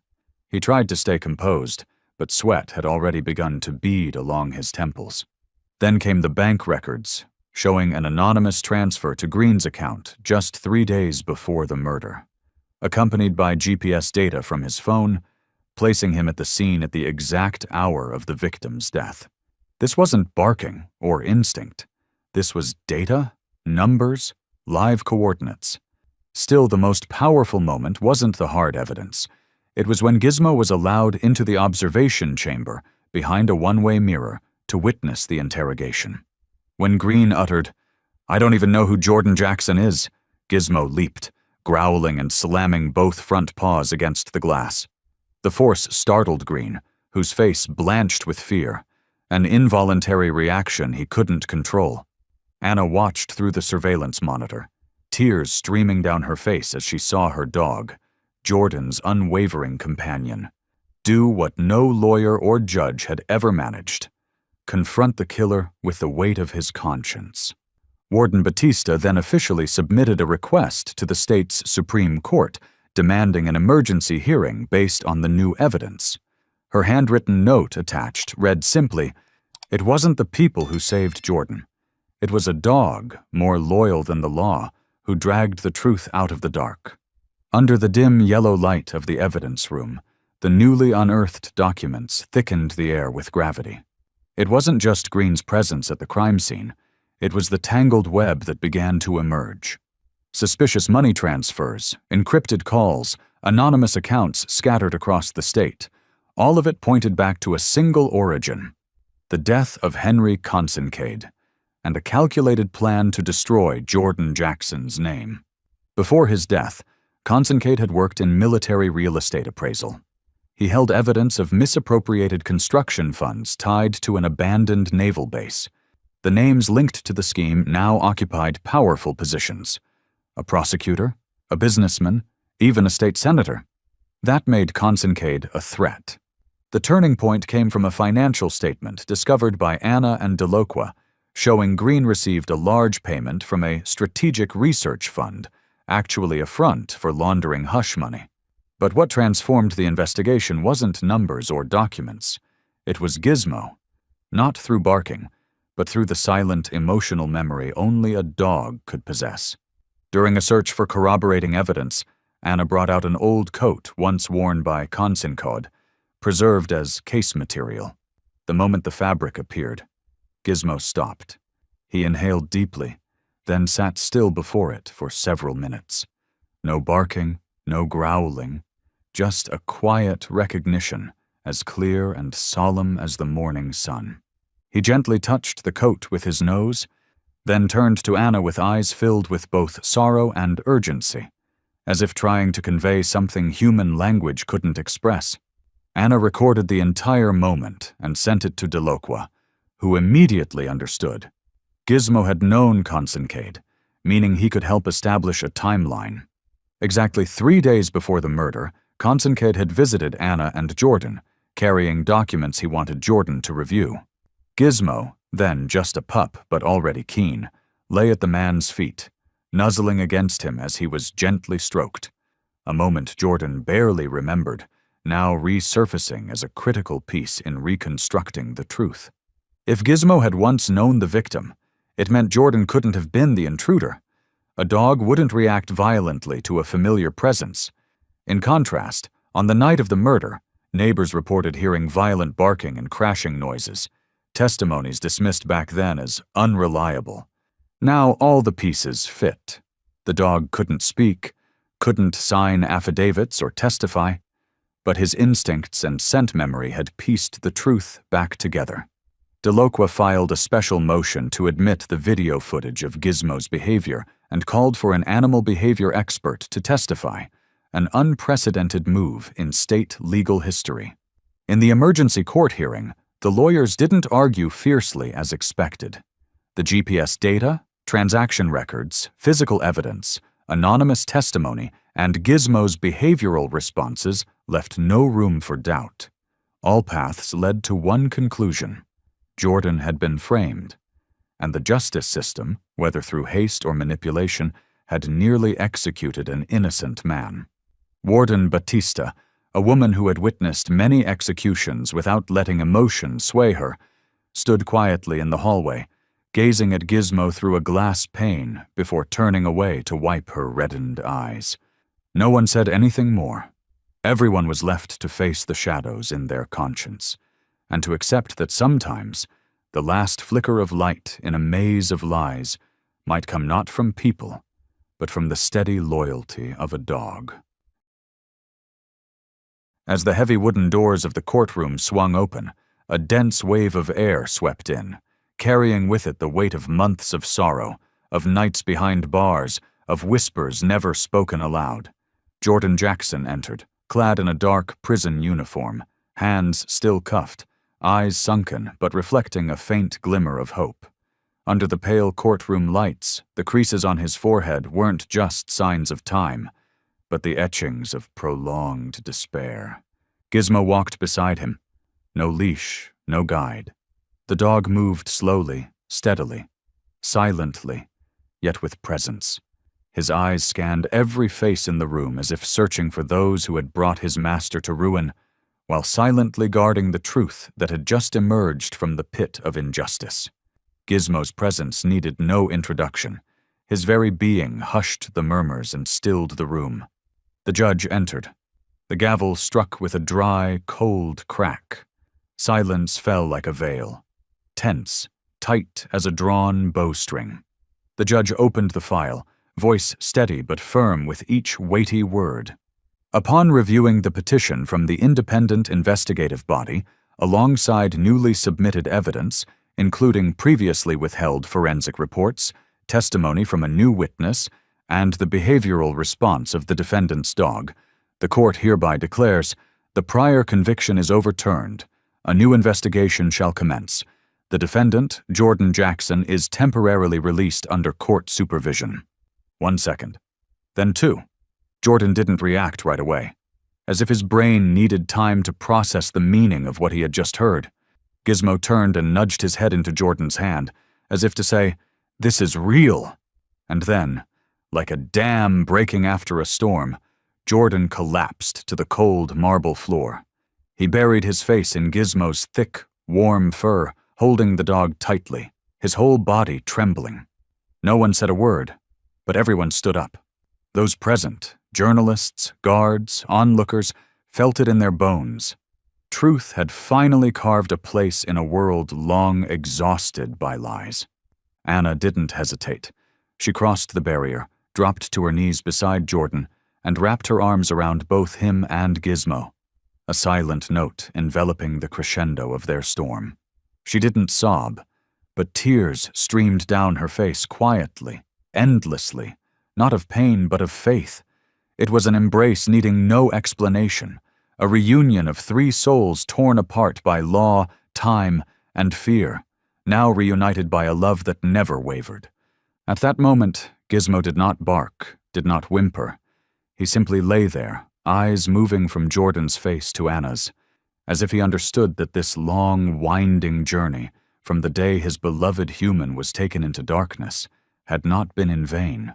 Somehow, through his unwavering instinct, he had reached the deepest layer of truth, a place where law and logic often faltered.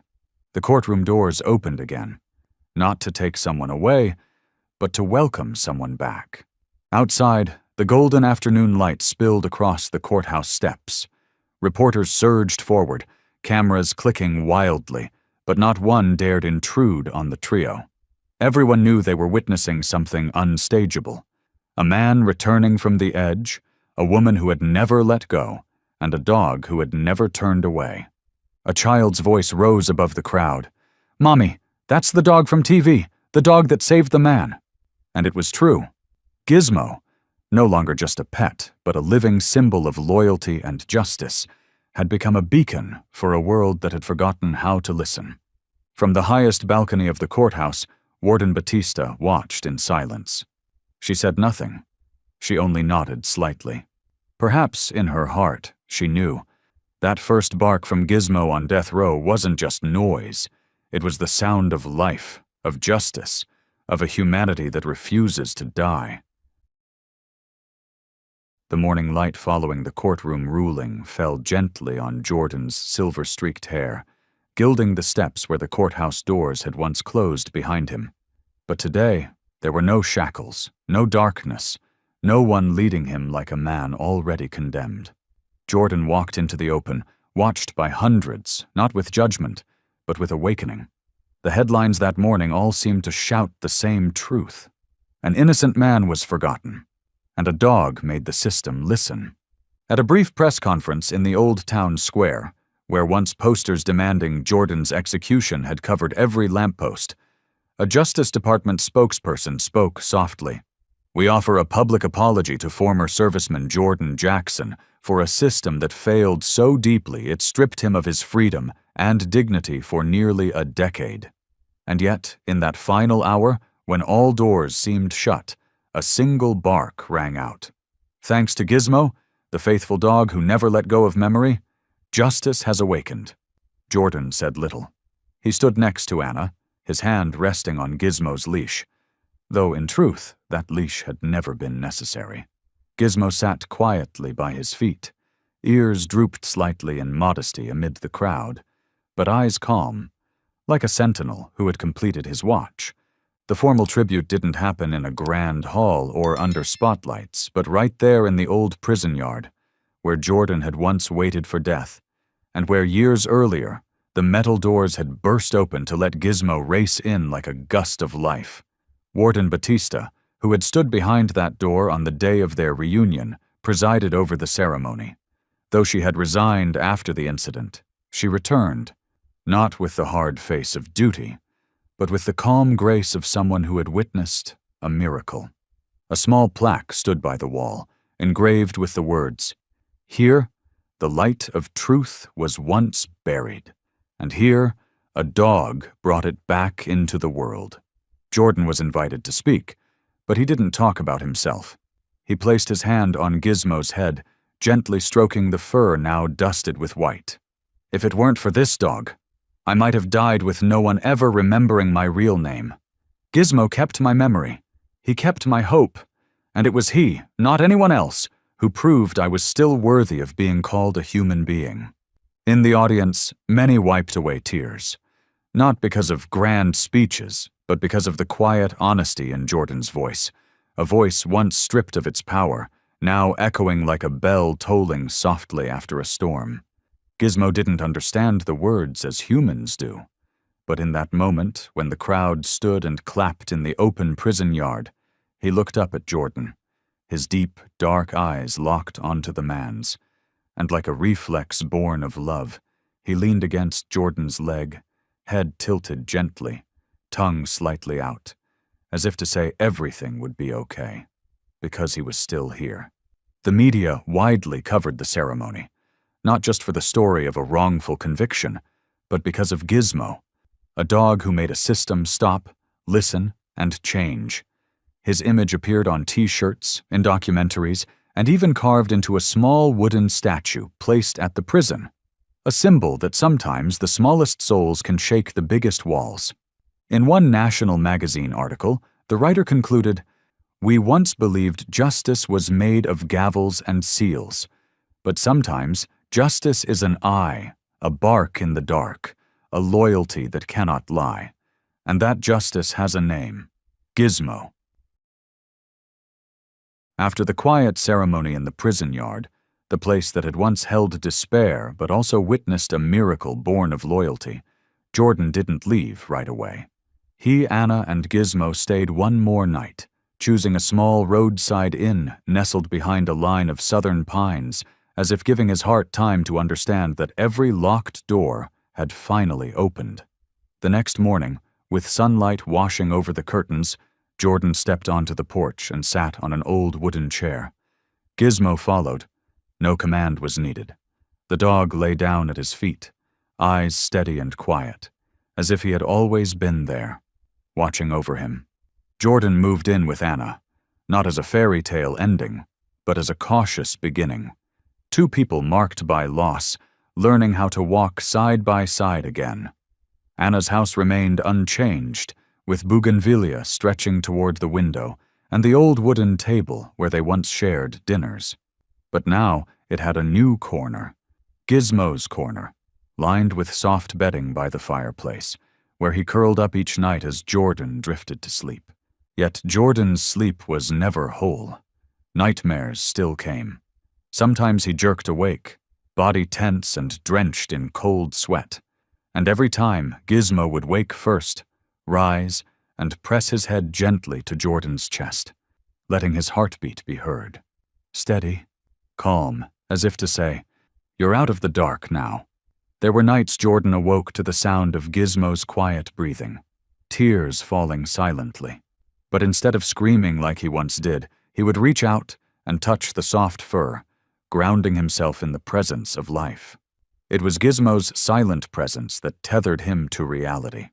By day, Anna walked Jordan through the familiar streets, places that once triggered panic from strangers' stares. But now, Gizmo walked proudly beside him, ears perked, head held high, as if brushing aside the remnants of old memories. People began to recognize them, not with suspicion, but with gentle nods, sometimes even bending to pat Gizmo's head and say, "Thank you for saving him." Jordan didn't always reply, but Anna saw something shift in his gaze. He no longer avoided eye contact. He no longer looked lost. His eyes belonged to someone relearning how to walk in the light. Gizmo wasn't just a companion. He was a living memory. In the backyard, Jordan placed a small chair beneath an old oak. Each afternoon, he would sit there with a book, or with nothing, just watching Gizmo stretched out on the grass. No words were needed, just presence. Anna remained calm and steady as always, but her eyes would linger on Jordan when he fell into silence too long. Once, when he quietly reached for Gizmo's old collar, something Anna had kept as a memento, she walked over, said nothing, and simply took his hand. Jordan didn't pull away. He just exhaled. "I still can't believe I'm alive." And Anna, softly, "There was a time I stopped believing you'd ever come home." Life didn't become perfect. Jordan still flinched when a police siren passed. He still went silent at the mention of a prosecutor. But Gizmo was always there, a thread tying the present to the future, holding everything together. He made his rounds every night before sleeping, checking each room like a guard on patrol, protecting the ones he loved. Jordan, once a soldier, understood that silence could speak louder than words. He never told Gizmo he saved his life. But every evening, as the sky turned a gentle orange, he would sit down, place a hand on the dog's back, and whisper into the quiet, "Thank you for never leaving me." And Gizmo, in the language only dogs know, would respond with a nuzzle, a gaze that seemed to understand everything. And so the new beginning came, not loud, not rushed, just a small home. 3 lives once broken, now learning how to heal, and one dog, with ears always listening, eyes always watching, and a heart that never left, standing quietly like an unnamed miracle. From the peaceful afternoons in the backyard, where healing slowly became routine, Jordan began to open to an idea Anna had once hesitantly suggested, that there were others like him out there, people failed by the justice system, waiting for a miracle, people who didn't have a Gizmo to speak for them. So on a crisp autumn morning, as the maple leaves began to turn outside the porch, Jordan, Anna, and Delocqua sat in the small living room and laid the first stone for something far greater than themselves. They named it the Gizmo Justice Network. In memory of the moment a loyal dog walked through prison gates and changed everything. The first logo was designed by a law student, a silhouette of a German shepherd standing beside the scales of justice, eyes fixed forward. The image spread fast, not just because of its design, but because of the story behind it. Gizmo, though unaware of the full symbolism, was present at every launch event. At each fundraiser he was led on stage by Jordan, not with a flashy collar, but a simple blue ribbon, the symbol of hope. Whenever Jordan spoke about his journey, Gizmo would sit quietly by his side, eyes fixed on him, as if silently confirming every word. The media soon gave him a new title, the dog who brought justice back into the light. The nickname became an icon for a growing movement. Part of the fund went to hiring young lawyers unafraid to take on forgotten cases. Another portion helped families with wrongfully convicted loved ones gain access to legal aid. Delocqua, the same man who once prosecuted Jordan, now led the investigative oversight team, shouldering his redemption with fierce honesty. He often said in public, "It was Gizmo's bark that woke up the humanity I'd nearly stamped out with red ink stamps." One of the most powerful campaigns was called Walk with Gizmo, a silent march where volunteers walked dogs through neighborhoods, spreading messages of justice and empathy.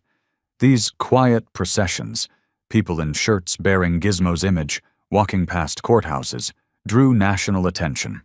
And oddly, though never trained for it, Gizmo always lowered his head gently when approached by children, letting them pet him, as if knowing that justice must begin not with anger, but trust. Anna became the network's executive director, turning their home into a temporary headquarters.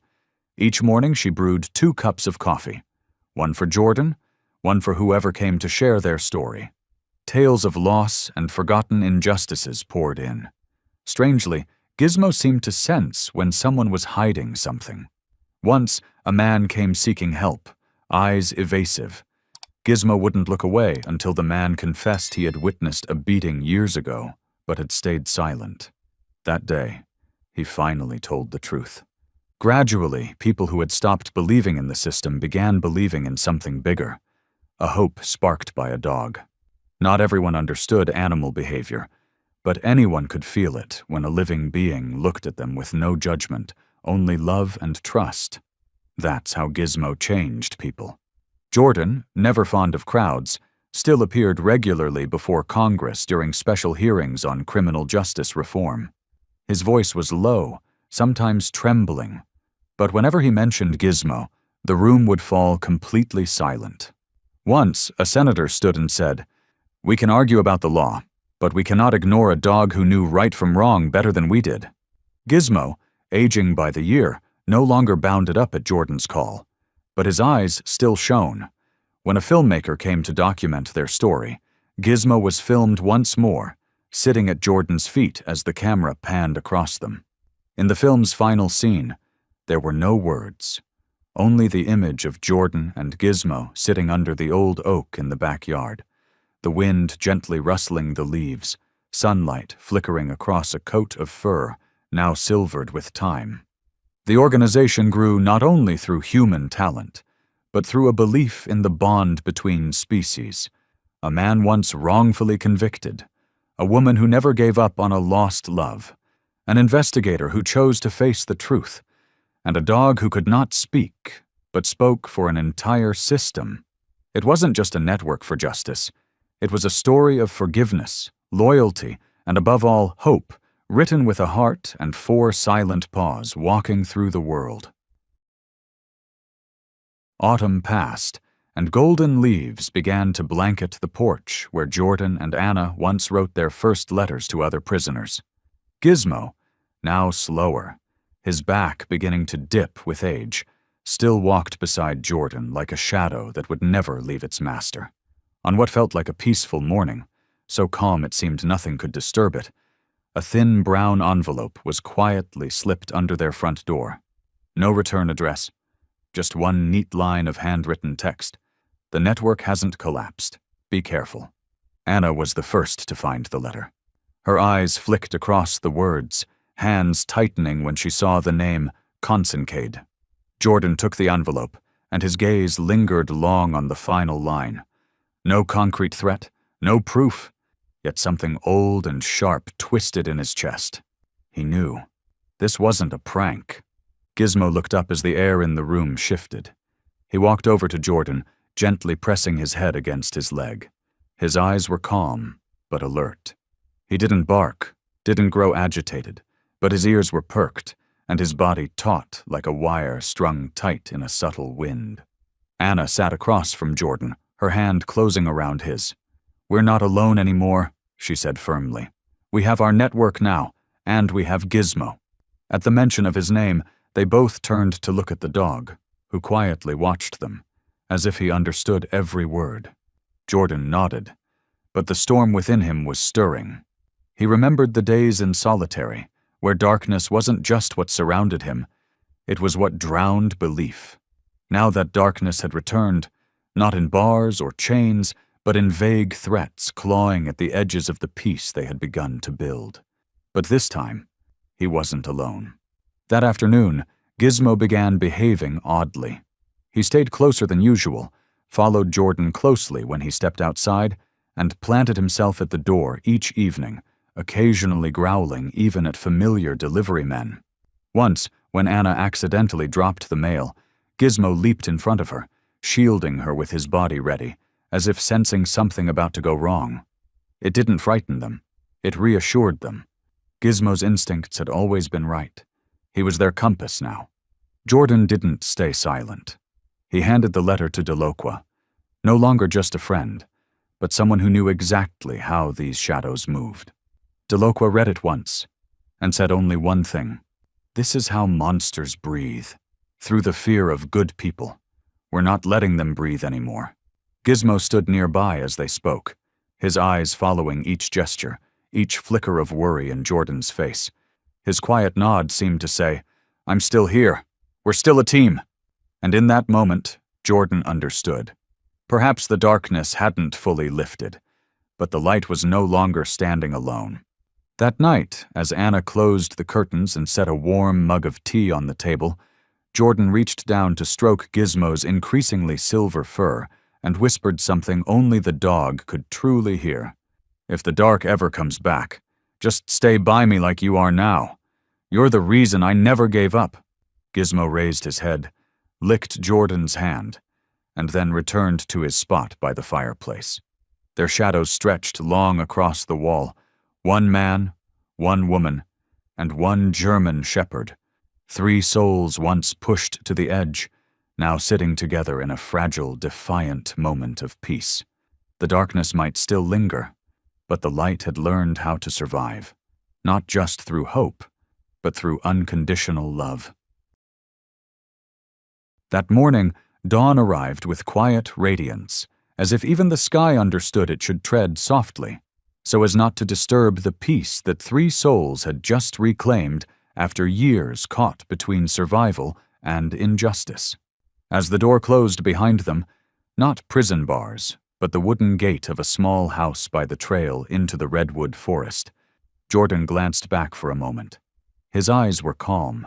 This time he wasn't looking over his shoulder in fear. He was letting go. Gizmo walked steadily beside him, each step measured and solid, like the heartbeat of a man who had nearly lost both his life and his belief in it. They weren't in a rush. This walk didn't need a destination. Every step today was its proof of something sacred.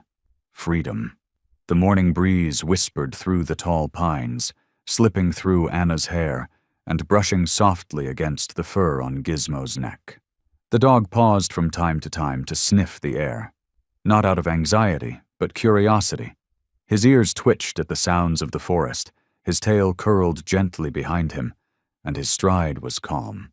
For the first time in years, Gizmo wasn't alert. He was simply alive. Anna had brought along her old camera, the only item she'd kept after Jordan's arrest. She lifted it to capture Jordan bending down to pick up a stick and tossing it across the path. Gizmo sprang after it like a child, sending dust and sunlight flying around him.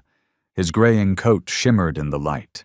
His bark echoed through the forest, not sharp, not defensive, but joyful. It was the sound of a soul that had been pushed to the edge of death, now free and breathing again. When Gizmo returned, Jordan knelt and pulled him close. It wasn't the desperate hug of a man in a cell. It was the quiet embrace of friends who had walked through fire and were still standing. Nothing needed to be said. The embrace said everything. We made it. We're still here. Anna captured the moment, then lowered her camera sooner than usual, almost afraid that no photo could do it justice. She stepped forward and sat beside Jordan, her arm around his shoulder, her hand resting gently on Gizmo's back.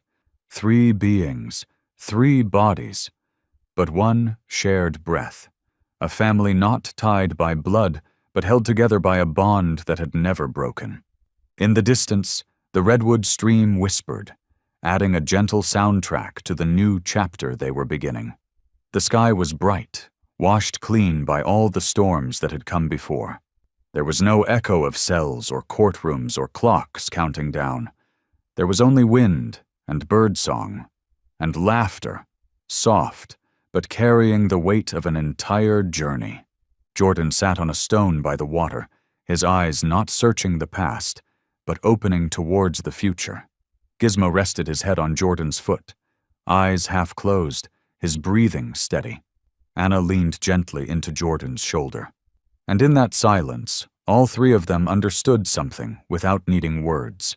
They were no longer victims. They were no longer crushed by power or broken by fate. They were survivors, whole, proud, and perhaps quietly brave. A squirrel darted across the trail, and Gizmo jumped up, barking softly.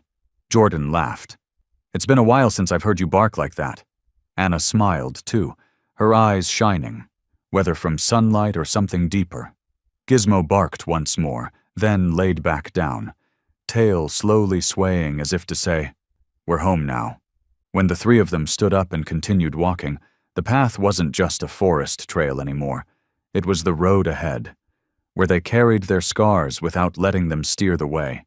Each step was a quiet vow that justice isn't just passed down in courtrooms, but rises from hearts that refuse to let go of what's right.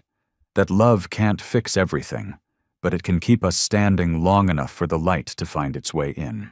In this world, where a German shepherd named Gizmo had brought light into the deepest dark, they no longer had to defend themselves. They no longer needed to explain. They just had to live, fully, together, beneath a sky that no longer felt heavy. And so the three of them walked on. No looking back, no fear, just forward living, as a way to give justice back to those the world once forgot. Some journeys begin in darkness but end in sunlight, like the story of Jordan, Anna, and the loyal dog Gizmo. This wasn't just a case reopened, it was proof that love and loyalty can awaken justice, even when it's been buried deep. From a cold, solitary cell to a trail glowing with morning light, they were no longer prisoners of fate. They had become symbols of hope, of truth, and of a trust that never died. What do you think made Gizmo never give up on Jordan, even when the world had turned away? If this story touched your heart, like the video, share it with someone who still believes in justice, and subscribe to the channel so you never miss another story of courage and compassion. Thank you for walking with us to the end.